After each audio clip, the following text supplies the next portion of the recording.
Non, mais c'est n'importe quoi. Bonsoir, Linda. Excusez-moi, Mohamed, c'est n'importe quoi votre journal. Là. Ah. Non, mais est-ce que vous vous rendez compte que vous rapportez des fausses informations? C'est quoi cette histoire sur la Tunisie? Fake news. Il n'y a jamais eu de contestation en Tunisie.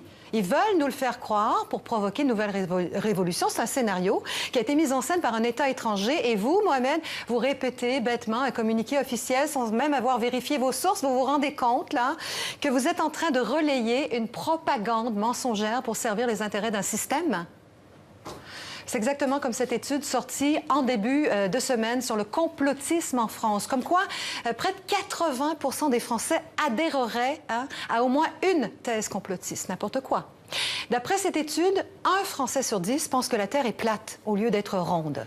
Ça veut dire qu'il y en a 9 sur 10 qui n'ont pas compris, qui n'ont jamais pris l'avion ou quoi. Il faut sortir, les gars, là. Non, parce que quand tu prends l'avion, tu le vois tout de suite que la Terre est plate. Ils veulent nous faire croire que la Terre est ronde. Comme ça, on tourne en boucle et on ne peut pas s'échapper. La même étude, soi-disant étude, qui a été copiée-collée dans toute la presse française cette semaine, dit que 1 Français sur 5 pense que les traînées blanches derrière les avions dans le ciel contiennent des produits chimiques qui nous empoisonnent pour nous manipuler. Ça veut dire qu'il y a 4 Français sur 5 qui n'ont rien compris, eux non plus, qui sont là en bas au moment où je vous parle et qui sont en train de s'intoxiquer. C'est comme Trump. Vous parliez de Trump tout à l'heure avec votre invité, là. Il se fait passer pour un fou. Pensez-vous vraiment que les Américains auraient voté pour un fou? Trump est loin d'être fou. Il est très intelligent. Il se fait passer pour un fou. Comme ça, ses conseillers n'ont plus qu'à dire hey, « Donnez-nous ça, sinon vous le connaissez, il est fou, il va appuyer sur le bouton. Oui. » C'est comme ça. C'est comme ça que ça marche. La vérité, je vais vous la dire, la vérité, c'est qu'il y a un projet secret pour mettre en place une dictature planétaire. À toutes les 6 semaines, bon, ça sera un peu long à vous expliquer, mais c'est lié aux francs-maçons, en tout cas. À toutes les 6 semaines, il y a 12 individus. 12 plus 6, ça fait 18. Divisé par 3, ça fait 6. 6 fois 3, 18, comme par hasard. Donc, il y a 12 gars qui se réunissent dans une cave, jamais au même endroit.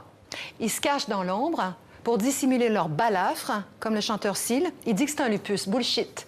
C'est une cicatrice qui a été faite par des extraterrestres.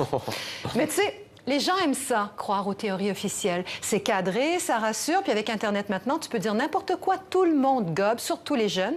Les théories du complot, ça les rassure parce que ça pose un cadre. En plus, on les éduque plus, les jeunes. Pas de formation à l'esprit critique, pas de sensibilisation, subtilité du langage. Ça aussi, ça fait partie du projet. C'est comme ça. Voilà. Donc, moi, je pense que toutes ces informations que je viens de vous donner, il faut que ça circule.